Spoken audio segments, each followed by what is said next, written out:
Se você, meu amigo caminhoneiro, está com algum desafio financeiro, fica comigo até o final que eu vou te dar 3 dicas poderosas para você equilibrar aí o seu financeiro.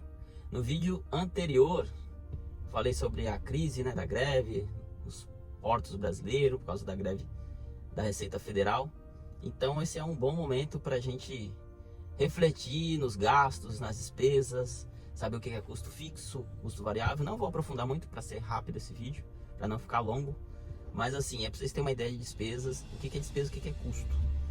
Tudo que é despesa é uma coisa que você tem essa despesa e ela não te dá nenhum retorno.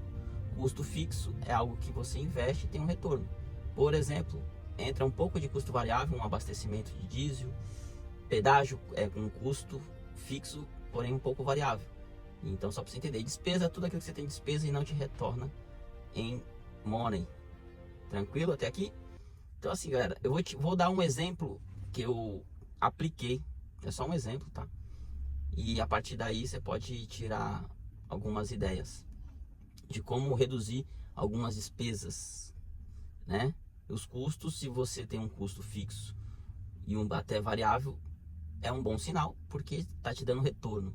Então isso não é uma conta, não é uma despesa, é um custo que você tem operacional. Tranquilo? Então assim, só como exemplo, voltando aqui, há algum tempo eu tenho internet móvel. Para mim é um custo fixo, internet móvel, porque hoje todo mundo precisa de internet. Então eu tinha até um valor um pouco elevado, mas era um custo fixo que para mim me traz retorno. Só que essa operadora ela não tinha internet fixa, não disponibilizava. Assim, o pouco que disponibilizava não atendia às minhas necessidades. E recentemente ela abriu, instalação no bairro para internet fixa e até com muitas vantagens, Por exemplo, liberou para mim 700 mega e a internet que eu pagava atualmente não entregava nem isso. Acho que, se não me engano, era 200 mega, 400 mega no máximo, e por um custo por uma despesa, no caso da internet fixa, de pouco mais de R$135 mês. Como eu já tinha um pacote dessa operadora que disponibilizou agora a internet fixa, eu já pagava R$250 num pacote de família de internet móvel, e ao migrar e adquirir essa internet fixa, a minha conta foi para R$270. Por exemplo, de R$135 que eu pagava, eu vou passar a pagar apenas R$20 adicionando ao meu pacote de internet fixa, meu internet móvel. Então assim, eu tenho internet família, são 2 linhas, e mais a internet fixa de casa vai sair R$270 mês. Então eu já gerei uma economia aí de R$115, mais ou menos, Fazendo essa continha de padaria, 10 meses de R$115 vai dar 1.150. Já é uma boa economia. Anual aí dá uns R$1.300. Tranquilo? R$1.300 é uma grana boa que você pode planejar para pagar uma viagem de 3 dias. Então é sobre isso. Então assim, primeira dica: anota tudo que você gasta no mês. Anota mesmo. Eu já fiz isso, funciona. Tem uma observação: às vezes não é anotando tudo que a gente gasta que a gente consegue economizar. Às vezes a gente tem um padrão, um débito emocional que a gente acaba gastando tudo que ganha. E aí tem uma outra conta que pode ficar para um outro vídeo. Então assim, mas procure anotar todos os seus gastos mensais. Tudo que você gasta no dia a dia, até o café. É interessante para você saber o tanto de dinheiro que às vezes a gente acaba jogando fora de verdade. Eu já fiz isso e é muito importante. Então assim, eu vinha atento à internet para poder eu fazer essa migração, porque as internets que oferecem por aqui na minha região é nesse valor para cima, de R$100 para cima. Então agora eu consegui reduzir bastante. Então eu já tenho uma economia.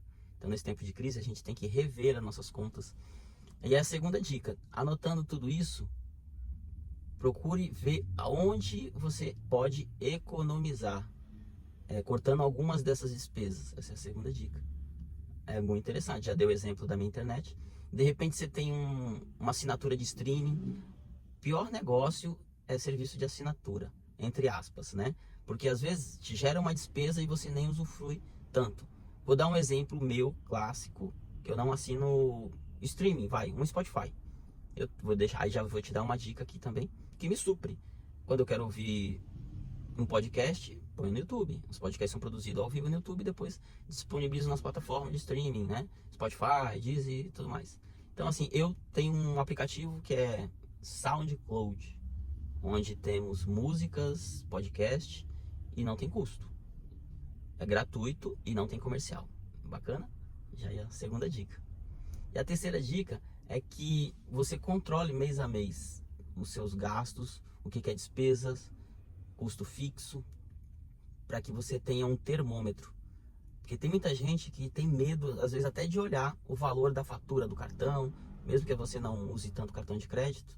Mas no débito, hoje em dia, débito, Pix, isso é terrível. Porque em todo lugar que você vai, ficou muito fácil. Antigamente, se você não sacasse dinheiro, você não comprava. Às vezes fala, tô vendo tal coisa ali, você gerou um desejo, mas você acaba não comprando porque você não tem aquele valor na mão. Mas hoje em dia, com Pix, com débito, até com crédito, ficou muito mais acessível você gastar, né? Em algo que às vezes você acaba nem precisando. E voltando no serviço de assinatura, por exemplo, uma das únicas assinaturas que eu faço por um pouco de entretenimento, no qual eu assisto muito mais documentários, algumas séries que me interessam, que me traga conhecimento, não só por entretenimento. Eu assino uma Netflix, não é fazendo propaganda, mas é a única, porque existe várias outras, tem Amazon, Disney. No pacote que eu fechei agora com a operadora, ganhei um ano grátis de Amazon. Talvez eu nem assista, mas então se atentem com os pacotes de assinaturas, que muitas vezes você assina, vai debitando lá no cartão de crédito e você nem faz conta, mas ali é algo que, se você tivesse investindo esse valor, talvez você teria um retorno futuro.